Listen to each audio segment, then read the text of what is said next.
Has ये कहता है भैया सीधी सी बात है, तुमने किसी केमिकल रिएक्शन को ए से बी एक ही स्टेप में निपटाया, तो उसमें जितना हीट कंटेंट रिक्वायर्ड है या जितनी भी हीट यूज हुई है, जितनी एनर्जी यूज हुई है, आप उसको चाहे 4 स्टेप में कर लो। पहले तुम ए से सी बनाओ, सी से तुम डी बनाओ, डी से तुम बी बनाओ, चाहे तुम ऐसे कर लो।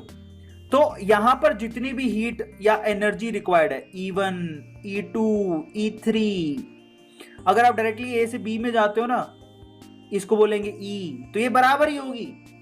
ये कहता है कि तुम चाहे, अब ये कहता है कि भैया किसी केमिकल रिएक्शन में ए से बी में डायरेक्टली चले जाओ, या ए से बी में आप घूम के जाओ, ए से सी बनाओ, सी से तुम डी बनाओ, डी से बी बनाओ। ये ना यहां से यूं जाने पर जो एनर्जी लगेगी और यहां से यहां जाने पर जो एनर्जी लगेगी बराबर ही होगी। इसी को हेज लॉ कहते हैं। समझो जरा मैं क्या कहने की कोशिश कर रहा हूं। अगर आप मान लो ए से डी बना रहे हो और आप घूम के जाते हो, पहले ए से बी बनाते हो, फिर बी से सी बनाते हो, फिर सी से डी बना रहे हो, इन दैट केस जो डेल्टा एच की वैल्यू है ना, जो ऊपर दी है ए से डी में लगने वाला एंथैल्पी, वो किसके बराबर होगा? Delta H1 plus delta H2 plus delta H3 के बराबर होगा। इसी को हेज लॉ कहते हैं। बहुत सिंपल है। एग्जाम्पल के तौर पे मान लो कि आप लोग मेरी बात ध्यान से सुनना, दैट्स वेरी इजी। यहां पर जो हीट कंटेंट, जब कार्बन पानी से रिएक्ट करता है तो CO2 और यहां पर हाइड्रोजन गैस जो बना रहा है, उसमें जो 90.1 किलो जूल एनर्जी यूज हो रही है।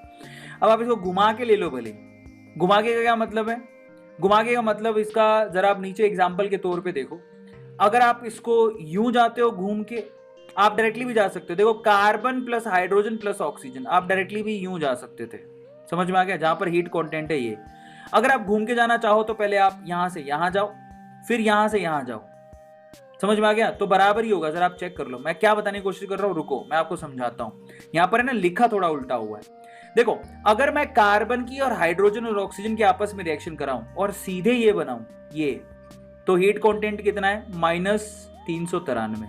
अब मैं घूम के जाता हूं, मैं पहले ये बनाता हूं, फिर मैं ये बनाता हूं, तो हीट कंटेंट कितना है? ये और ये। तो बेटा इन दोनों को जोड़ो। जब आप इन दोनों को जोड़ोगे तो वो इसके बराबर ही आएगा। यही है हेज लॉ। समझ में आया? हेज लॉ का मतलब होता है तुम चाहे सीधे रास्ते से जाओ, तुम ए से बी बना रहे हो, हमें कोई प्रॉब्लम नहीं है।